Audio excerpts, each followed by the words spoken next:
So I recently went on this trip where the main thing I ate was chips. So with every meal, I would have a large serving of chips, burger and chips, fish and chips, salad and chips, anything with chips. And by the end of the 3 days, not only did I gain probably a lot of fat, but I was completely sick of chips afterwards. Now, this is quite strange because previously, chips was something I used to crave all the time. If I could just have a meal with chips, that would be like absolute, heaven for me. Now, that's just because at home, Asian parents, we usually don't have like unhealthy stuff like that. And so the reason I want to share this with you has nothing to do with chips. It's the idea that sometimes the only reason we crave something is because we don't have it in abundance at the moment. But as soon as you achieve abundance of that, you not only no longer crave it, you almost want to just get away from it at all costs. And this can be applied to anything really. For example, for me, playing video games. When my parents used to force me to do homework like every single day for hours and hours, the only chance I had to play a video game was at night, and that time was absolute gold for me. And I really enjoyed that time.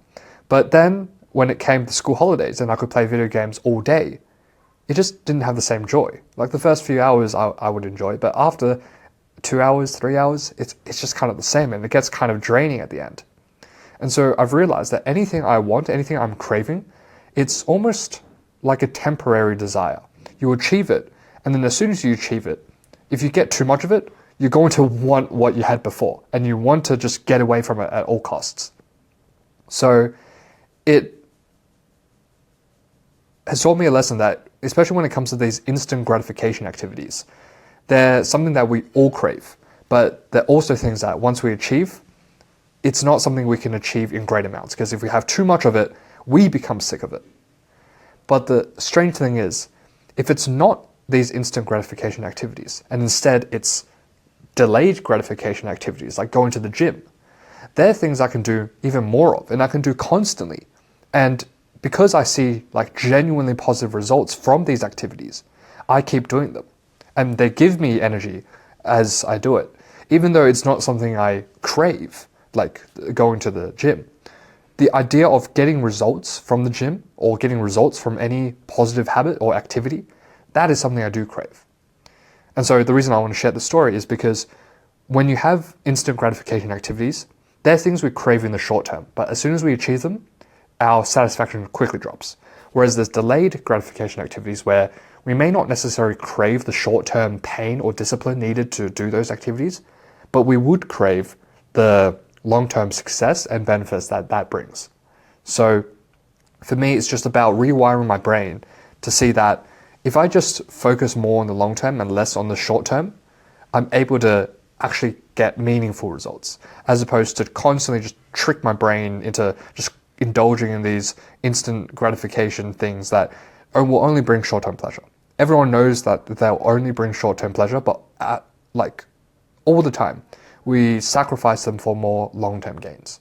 And this is one thing that I've just been reflecting a lot about. And it's a conscious effort that I've made to stop myself from indulging and force myself to enjoy the discipline, to enjoy the work itself, because I know where that leads. So I just want to share that with you. And the weird thing is, if you want to get sick of something, whether that be a bad habit, this sounds like a very counterproductive advice. So obviously, take this with a grain of salt, and there's nuances to this. But if you did what I almost did and just had chips or junk food for 3 days straight, I just got sick of it, and I did not have chips for the longest time afterwards. So maybe there's a bad habit. Obviously, it depends. I'm not saying to do this with everything. But there are cases where if you just allow yourself to fully enjoy the activity, it almost does this weird thing where you just get sick of it. And then you can just fully avoid that and just move on with your life. Obviously, there's nuances. Don't do that with drugs or something. But yeah, you get the point. Bye.